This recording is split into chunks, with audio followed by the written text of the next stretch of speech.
C'est Yogi Brock. Aujourd'hui, nous allons voir ensemble le guide d'apprentissage Yu-Gi-Oh! Pour bien connaître les bases avant de jouer.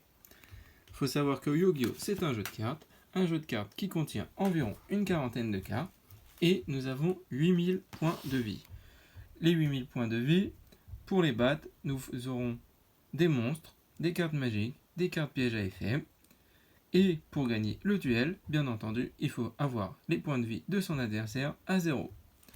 Ce deck contient des cartes magiques, pièges, monstres. Et à côté de ce deck, nous avons l'extra deck. L'extra deck qui est constitué, lui, de cartes fusion, de cartes synchro ou de cartes Xyz. Maintenant, que savoir sur les cartes du deck? Alors, les cartes du deck, il y a déjà les cartes monstres simples. Ce qui est une carte monstre simple, c'est une carte de cette coloris où nous avons le nom magicien sombre.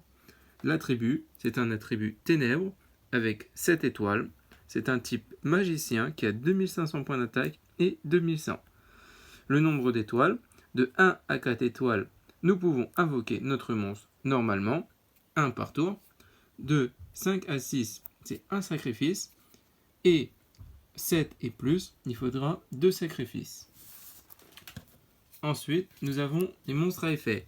Les monstres à effet sont plus d'une couleur marron foncé. Là, par exemple, nous avons l'avanceur Photon, qui est de 4 étoiles, d'un type lumière, c'est-à-dire que nous pourrons l'invoquer normalement. Ce type, comme vous le voyez, c'était marqué effet. Cet effet, c'est marqué, si un monstre Photon est sur le terrain, vous pouvez invoquer spécialement cette carte. Alors là, ça veut dire que vous avez déjà fait votre invocation normale d'un autre monstre, qui est un type photon, et lui, vous l'avez dans votre main. Par son effet, et qui est une invocation spéciale, les invocations spéciales, vous pouvez en faire autant que vous voulez, c'est marqué qu'il peut être invoqué spécialement sur le terrain. Ensuite, nous avons les monstres rituels. Les monstres rituels sont des monstres à fort étoile, qui sont plutôt généralement forts. Alors, ce monstre rituel, comment l'invoquer? Il faut la carte magique qui va avec. Pour ce monstre, c'est la carte de magie rituelle du magie noire. Il faudra avoir sur le terrain des monstres avec un nombre d'étoiles équivalent au nombre du monstre rituel ici pour pouvoir l'invoquer. Ensuite, nous avons les cartes magiques. Les cartes magiques, je dirais normales. Vous les posez et après vous activez leur effet. Par exemple, cette carte magique invoquez par fusion un monstre fusion héros élémentaire depuis votre extra deck en bannissant des monstres fusion listés dans votre terrain ou cimetière. Car les monstres que nous avons dans notre cimetière, généralement ils nous servent pas tout le temps et grâce à cette carte, vous pouvez les bannir et invoquer un gros monstre fusion. Ensuite, nous avons les cartes de magie de terrain. Nous voyons ici le symbole terrain. Les cartes de magie de terrain restent tout le temps qu'ils ne sont pas détruits par l'adversaire ou par vous. Ces cartes de magie des terrains peuvent améliorer vos monstres. Ensuite, nous avons les cartes de magie effet rapide. Un effet rapide, c'est une carte que nous pouvons activer durant le tour de l'adversaire pour protéger nos monstres. Ensuite, nous avons les cartes magie équipement. Cette carte magie d'équipement reste sur le terrain, il faut l'équiper à un monstre. Généralement, ça permet d'améliorer son attaque ou bien de lui donner quelque chose en plus. Nous avons aussi les cartes pièges en continu. Une carte piège, c'est quelque chose qui permet de détruire généralement les monstres de l'adversaire.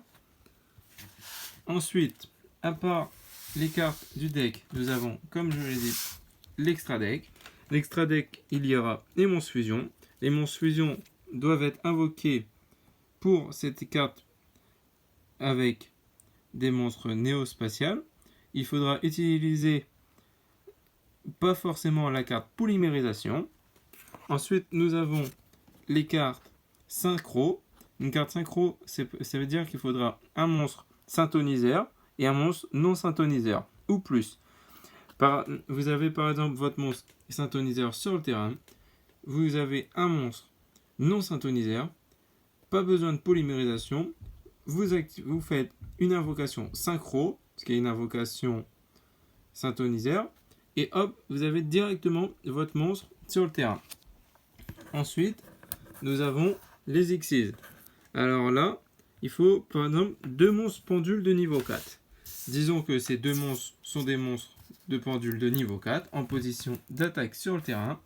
Vous les placez comme ceci et vous invoquez spécialement votre monstre Xyz. Voilà, c'était tout pour le guide d'apprentissage. J'espère que j'ai pu vous aider. Bonne journée à vous.